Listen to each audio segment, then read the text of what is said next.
Pelatih Timnas Indonesia, Shin Tae-yong, mengakui bahwa skuadnya bukan yang terkuat di ASEAN Cup 2024. Hal tersebut tak terlepas dari skuad Timnas Indonesia yang bakal dihuni pemain U22. Kepastian ini diumumkan langsung oleh Shin Tae-yong. Shin Tae-yong menilai skuadnya tak akan menjadi yang terkuat di ASEAN Cup 2024 bila dilihat dari kemampuan. BOLASPORT.com, pelatih Timnas Indonesia, Shin Tae-yong, mengakui bahwa skuadnya bukan yang terkuat di ASEAN Cup 2024. Hal tersebut tak terlepas dari skuad Timnas Indonesia yang bakal dihuni pemain U22. Kepastian ini diumumkan langsung oleh Shin Tae-yong. Shin Tae-yong menilai skuadnya tak akan menjadi yang terkuat di ASEAN Cup 2024 bila dilihat dari kemampuan. Meski begitu, pelatih asal Korea Selatan itu menegaskan akan bekerja keras semaksimal mungkin.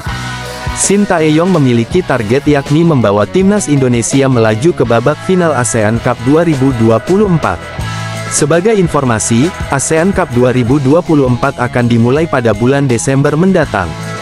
Timnas Indonesia nantinya harus bersaing di grup B. Lawan yang dihadapi yakni ada Laos, Myanmar, Filipina dan Vietnam. Di sisi lain, grup A ditempati oleh Kamboja, Malaysia, Singapura, Thailand dan Timor Leste. Memang tim kita akan datang dengan timnas U22, jadi pastinya bisa kurang secara kemampuan dibanding tim lain. Tetapi saya akan berusaha semaksimal mungkin dan saya berharap bisa datang sampai ke final. Dan kemampuan kita ya segitunya juga sudah berkembang juga sampai sekarang. Di sisi lain, grup A ditempati oleh Kamboja, Malaysia, Singapura, Thailand dan Timor Leste. Memang tim kita akan datang dengan timnas U22, jadi pastinya bisa kurang secara kemampuan dibanding tim lain. Tetapi saya akan berusaha semaksimal mungkin dan saya berharap bisa datang sampai ke final. Dan kemampuan kita ya segitunya juga sudah berkembang juga sampai sekarang. Jadi jujur ya saya berharap bisa masuk final Piala AFF ASEAN Cup, kata Shin Tae-yong. Sementara itu, PSSI sendiri sebelumnya telah membebaskan Shin Tae-yong untuk membawa skuad utama atau U22. Namun, Shin Tae-yong memiliki kesulitan bila membawa skuad utama. Kesulitan tersebut yakni mendapat restu dari klub pemain. Seperti yang diketahui, ASEAN Cup tak masuk agenda FIFA. Hal ini membuat klub tak memiliki kewajiban melepas pemainnya. Ini bukan periode FIFA Matchday dan bukan juga turnamen yang diresmikan FIFA. Jadi kemungkinan sulit untuk panggil pemain-pemain luar. Ya mungkin salah satu alasan kenapa kita tidak bisa bawa timnas senior, ucap Shin Tae-yong. Asnawi Mangkualam sudah mengontak Shin Tae-yong untuk menjelaskan bahwa dirinya sudah bebas dari cedera. Asnawi Mangkualam telah kembali ke lapangan usai mengalami cedera kurang lebih 4 pekan. Momen tersebut terjadi saat laga Port FC vs Bangkok United dalam pekan ke-12 Thai League 1 2024/2025 di Thammasat Stadium, Pathum Thani, Sabtu, tanggal 2 November tahun 2024. Asnawi mengawali laga dari bangku cadangan, tampil di babak kedua menggantikan Subhanan Berirat. BOLASPORT.com, Asnawi Mangkualam sudah mengontak Shin Tae-yong untuk menjelaskan bahwa dirinya sudah bebas dari cedera. Asnawi Mangkualam telah kembali ke lapangan usai mengalami cedera kurang lebih 4 pekan.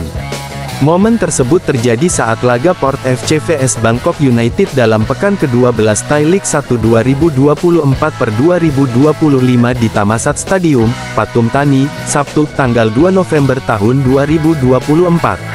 Asnawi mengawali laga dari bangku cadangan, tampil di babak kedua menggantikan Subhanan Berirat. Kembalinya Asnawi ke lapangan membuat netizen bertanya-tanya mengapa bek 25 tahun itu tak masuk skuad timnas Indonesia pada pemanggilan November tahun 2024. Pasalnya Shin Tae-yong sebelumnya menilai Asnawi masih dibekap cedera. Ya, Asnawi Mangkualam mengalami cedera hamstring. Awalnya, dia masuk ke dalam list untuk dipanggil. Tapi karena cedera, jadi tidak kami panggil, kata Shin Tae-yong pada Sabtu, tanggal 2 November tahun 2024. Pada akhirnya agar tidak bikin bertanya-tanya, Asnawi menghubungi Shin Tae-yong untuk tidak mengatakan lagi kalau dirinya cedera. Hal ini sebagaimana diungkap manajer Timnas Indonesia, Sumarji.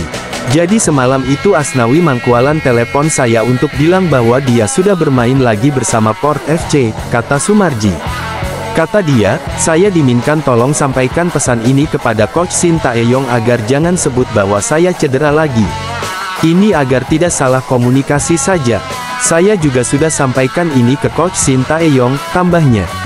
Walau begitu, Shin Tae-yong tetap tidak memanggil Asnawi untuk pemanggilan kali ini, sebanyak 27 pemain yang sudah diumumkan tidak berubah. Shin Tae-yong tetap pada keputusan terakhir bahwa status Asnawi masih cedera. Gak dipanggil, kata Sumarji. Tidak ada pemain tambahan, tetap 27 nama. Ia memang namanya tidak masuk ke dalam list pemain karena yang kami tahu dia cedera, tambahnya. 27 pemain timnas Indonesia diumumkan untuk melawan Jepang dan Arab Saudi pada 15 dan tanggal 19 November tahun 2024 di Stadion Utama Gelora Bung Karno SUGBK Senayan, Jakarta. Penyerang PSS Sleman, Hoki Caraka mengakui dipanggil timnas Indonesia kembali menjadi ajang terus belajar dan bekerja keras. Striker PSS Sleman, Hoki Caraka kembali mendapat panggilan timnas Indonesia untuk FIFA Matchday November tahun 2024. Timnas Indonesia akan melawan Jepang dan Arab Saudi pada 15 dan tanggal 19 November tahun 2024 dalam lanjutan kualifikasi Piala Dunia 2026 putaran ketiga Grup C. Hoki menjadi salah satu dari 27 pemain yang dipanggil Shin Tae-yong, meski tidak menyumbang assist atau gol, penampilan Hoki cukup bagus untuk membahayakan gawang Persis Solo. Saat ditemui di Stadion Manahan, Solo, Hoki mengaku bersyukur dengan kemenangan PSS kali ini karena berhasil mengangkat timnya untuk sementara keluar dari zona degradasi. Pertandingan hari ini cukup baik, akhirnya kita bisa keluar dari zona degradasi, kata Hoki. Dan semoga bisa membangkitkan semangat anak-anak untuk laga ke depan, tambahnya. Kembalinya ia di timnas Indonesia dimaknai Hoki sebagai ajang terus belajar dan bekerja keras. Seluruh pemain yang dipanggil timnas Indonesia terbukti layak, hanya kerja keras di latihan yang membedakan. Yang pasti persaingan di timnas Indonesia cukup ketat ya, kata Hoki. Kita bisa lihat semua pemain bisa bermain, tinggal gimana kerja kerasnya di latihan. Untuk menunjukkan hasil yang terbaik buat pelatih, tambahnya. Saat ditanya pemain Jepang mana ingin dihadapi, Hoki Caraka menyebut dua pemain bertahan Premier League. Mereka adalah Wataru Endo, Liverpool, dan Takehiro Tomiyasu, Arsenal. Keduanya merupakan pemain bertahan yang sangat berpengalaman. Andai Hoki diturunkan lawan Jepang, striker 20 tahun itu ingin belajar langsung kepada dua pemain tersebut. Palingan Endo sama Tomiyasu, karena mereka pemain bertahan, kata Hoki. Jadi pengen tahu bagaimana mereka bermain. Karena mereka sangat berpengalaman di defense, tambahnya. Hoki Caraka mengaku siap bersaing dengan Ramadan Sananta untuk merebutkan tempat utama di timnas Indonesia. Seperti yang diketahui, kedua pemain tersebut baru saja mendapat panggilan dari Shin Tae-yong. Timnas Indonesia sendiri memiliki jadwal bertanding 2 kali pada bulan November tahun 2024. Rinciannya yakni melawan Jepang 15/11 dan Arab Saudi 19/11. Semua pertandingan nantinya digelar di Stadion Utama Gelora Bung Karno SUGBK, Jakarta. Ini merupakan laga lanjutan Grup C putaran ketiga kualifikasi Piala Dunia 2026 zona Asia. Menariknya, Hoki Caraka baru saja merampungkan duel dengan Ramadan Sananta di lapangan. Keduanya saling bertemu pada laga lanjutan Liga 1 tahun 2024 sampai tahun 2025. Tepatnya yakni ketika Persis Solo berjumpa PSS Sleman di Stadion Manahan, Surakarta, Minggu, tanggal 3 November tahun 2024. Pada kesempatan tersebut, Hoki Caraka DKK keluar sebagai pemenang. PSS sukses mempermalukan sang tuan rumah dengan skor 2-0. Dua gol kemenangan tim tamu dicetak oleh Fahrudin Arianto dan Danilo Alves. Setelah laga, Hoki Caraka mengakui bahwa hubungannya dengan Ramadan Sananta baik-baik saja meski sempat terjadi ketegangan di lapangan. Itu biar lebih dekat saja sama Sananta. Setelah pertandingan kita ngobrol bareng. Setelah ini kita juga ketemu di timnas. Tadi friksi, ya biasalah, kata Hoki Caraka. Sementara itu, Hoki Caraka menegaskan siap bersaing dengan Ramadan Sananta untuk merebutkan posisi utama di timnas Indonesia. Dalam hal ini, Hoki Caraka tak hanya akan bersaing dengan Ramadan Sananta. Timnas Indonesia memiliki penyerang lain seperti Rafael Struijk hingga Ragnar Oratmangun. Yang pasti persaingan cukup ketat ya. Kita bisa lihat semua pemain bisa bermain, tinggal gimana kerja kerasnya di latihan. Untuk menunjukkan hasil yang terbaik buat pelatih, ucap Hoki Caraka.